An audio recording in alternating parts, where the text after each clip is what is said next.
¿Qué harían ustedes si leyeran en un periódico de tirada nacional que la familia del hombre de los cuernos que asaltó el Capitolio de los Estados Unidos es de Orea, en Guadalajara?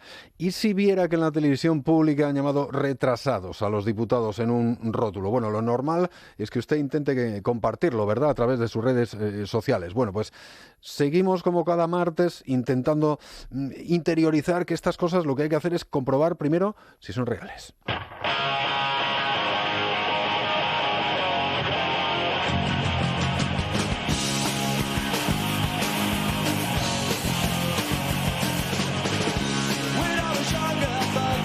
Lo hacemos como siempre con los compañeros de Maldita.es. Seguramente los oyentes más veteranos se acordarán de esos tiempos en los que cuando sonaban las señales horarias de la radio o la cabecera de los informativos, pues iban a ser informados, lógicamente. Eso es evidente que sigue siendo así, solo que ahora cualquiera tiene la capacidad de hacerse pasar por un medio de comunicación en las redes sociales, con el objetivo de exactamente lo contrario, desinformar. Andrés Jiménez, coordinador de Maldito Bulo, ¿qué tal? Buenas noches. Muy buenas noches, Pachi. Eso es, sí es cierto que ahora pues tenemos otras formas de informarnos, pero al final, si lo piensas, los medios tienen una credibilidad de la que se intentan aprovechar quienes nos la intentan colar. Eso es así. Ahora contamos qué técnicas en concreto usan, pero la clave es que si tú lees algo que sale supuestamente de un medio conocido, un medio en el que confías, pues es normal que le vayas a dar más confianza que si eso mismo te lo está contando una cuenta anónima de Twitter que nadie sabe quién es. Claro, tiene una parte positiva, poder estar informado casi al segundo, pero riesgos. El hecho de que veamos una captura de una supuesta noticia de un medio que conocemos no quiere decir que esa noticia tenga que ser real. Ni que sea real, ni que sea un contenido que haya publicado ese medio, efectivamente. Por ejemplo, hablabas de un titular que decía que la familia del hombre ese tan siniestro de los cuernos que asaltó el Capitolio era de Orea. Bueno, pues esto, que suena a broma, se viralizó porque se difundió como si fuera una noticia real publicada por El Mundo. Es decir, usaban su logo, el diseño de su web y todo, y lo único que cambiaban era, bueno, pues el titular, que en este caso decía así: el lobo de Yellowstone, que era como llamaban a este señor, detenido tras el asalto al Capitolio. Sus abuelos eran de Orea, Guadalajara. Claro, y nos lo podemos tragar porque efectivamente se usa o tiene el aspecto de un artículo del propio periódico, del Mundo en este caso. Y es algo que vemos constantemente en Maldita, ¿eh? De hecho, sin ir más lejos, ha vuelto a ocurrir con esa polémica del desfile del 12 de octubre con la demora de Pedro Sánchez y la espera también del rey. Bueno, sobre eso, como diría el clásico, han corrido ríos de tinta, ¿verdad?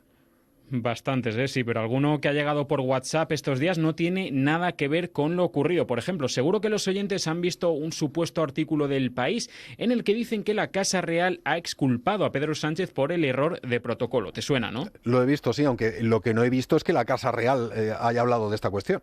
Eso es, bien tirado porque no lo ha hecho, Pachi. Aquí ha pasado una cosa muy curiosa, que es que el artículo del País es real, se ha publicado. ¿Qué ha podido pasar entonces? Pues que es del año 2018 y hace referencia a un error de protocolo en una recepción en el Palacio Real de ese año, no a la demora de Sánchez al desfile del otro día, del 12 de octubre. Que suma de maldades, porque recuperar un artículo real pero antiguo y difundirlo como si fuera actual. Sí, claro, y eso también es desinformar, ¿eh? De hecho, hay bastantes medios que para evitar esto, lo han empezado a hacer en los últimos años, indican bien en su titular o en la imagen de portada que se trata de un artículo antiguo. Así que de esta forma impiden que una noticia suya, un artículo suyo, se descontextualice en el tiempo. ¿Y cómo hacemos, Andrés, para evitar que nos la cuelen en casos como estos?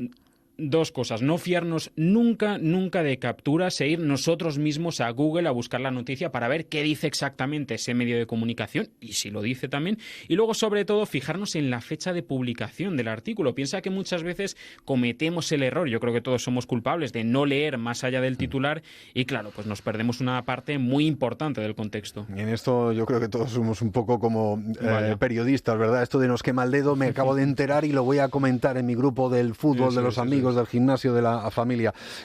Bueno, esto de comunicar o extender aquello que nos llama la atención. De hecho, ya decíamos, por ejemplo, que la espera del rey antes del desfile del pasado Día del Pilar había traído cola, y habéis visto desde Maldita.es algunos bulos sobre el tema.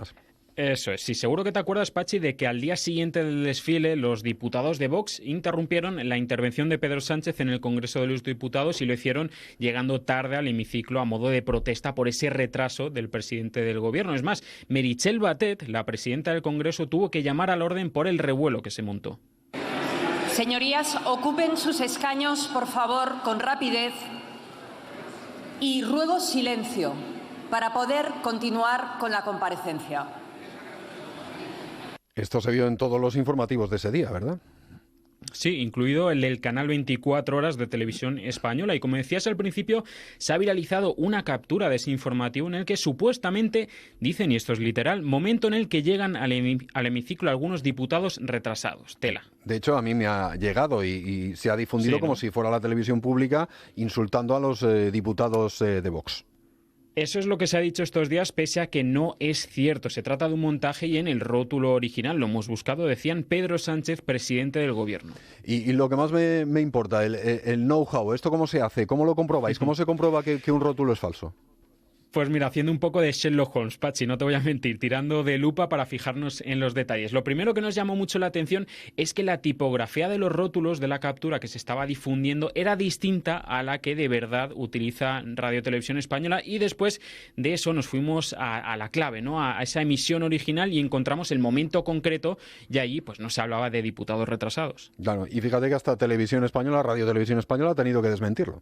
Eso es, imagínate la campaña que se montó en redes, tuvieron que tuitear que no, que eso no era un rótulo suyo, que no era real, sino un montaje. Bueno, ya me has contado cómo se llega a desmentir, pero ¿cómo se llegan a crear este tipo de bulos? Un poquito de Photoshop y casi está, ¿no? Bueno, eso directamente lo que decíamos antes, es mucho más fácil difundir como actual una noticia antigua, pero sí, al final es cierto que hay veces que los montajes son muy cutres y que se ve de lejos que son contenidos falsos, pero hay una técnica que es modificando el código fuente, el HTML, que te permite cambiar un artículo y el resultado, la verdad, Pachi, da miedo, está muy bien. Aunque eso suena complejo, ¿no? Hay que tener algún tipo de conocimiento. Es verdad, suena un poquito de hacker, ¿no? De esta de las películas que vemos todos los fines de semana, pero en absoluto. Si te metes en el código fuente de un artículo de un medio, que podríamos decir que es como el esqueleto de la web para entendernos, puedes cambiar el titular, el texto, la foto, absolutamente todo, y a diferencia de los montajes, la tipografía y todo es idéntica. Es algo muy sencillo de hacer, ¿eh? Claro, y como decíamos antes, la clave es sacar la lupa, hacer un poco de investigación. Sí, porque hay que fijarse en el nombre de usuario, que es lo que viene detrás del arroba. Pueden cambiar la foto, pueden cambiar el nombre del perfil, pero ese nombre de usuario, lo de detrás del arroba, como digo, es un identificador único que no se puede duplicar. A veces es verdad que crean algunos muy parecidos, pero no son idénticos, así que vamos a fijarnos siempre en ellos. Bueno, pues eso, ahí queda la lección, la enseñanza. Vayamos siempre a páginas oficiales de los medios de comunicación para informarnos, no nos fiemos de las capturas sueltas que veamos por redes y fijémonos en los detalles. Consejos muy importantes que siempre nos trae, como cada martes, los compañeros de Maldita.es. Andrés, gracias y buenas noches. Hasta el martes. A vosotros, un abrazo.